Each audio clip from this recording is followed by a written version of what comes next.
32, as we turn to Gyles. Gyles, is it true that you still hold the record for the longest ever after-dinner speech? Well, I'm not entirely sure. I think I may for the longest ever uninterrupted after-dinner speech. Many years ago, to raise money for a medical charity, I was asked to break a record in the Guinness Book of Records by speaking non-stop for a number of hours.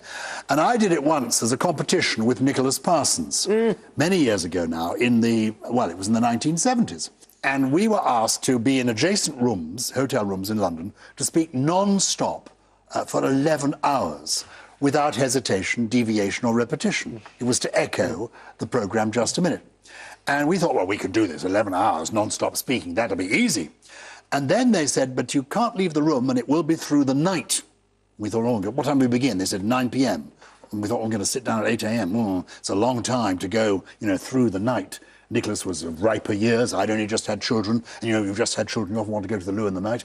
So we thought, what are we going to do? And they said, don't worry, we're a medical charity. We can get you kitted out with an appliance. What? Yes, exactly. This could be useful to you. So we went to a medical supplier near Harley Street and were each kitted out with an appliance, which we wore under our dinner suits. And we turned up on the night in question and began making our speech at 9 p.m, quite confident. But at about 2 in the morning, I felt the call of nature came. And I thought, what am I going to do? I'm wearing the appliance, but I feel a bit awkward about this. But nonetheless, I let go. And it was at that moment that I realised that the appliance had slipped its moorings. No! Yes. And there was a cry of anguish from the adjacent room at the self-same moment, and it turned out that Nicholas's appliance had slipped its moorings as well. So it was a very confusing evening.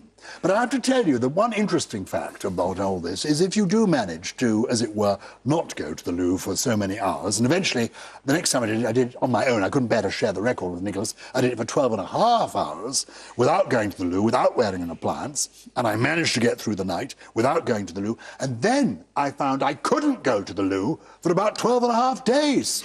No, really?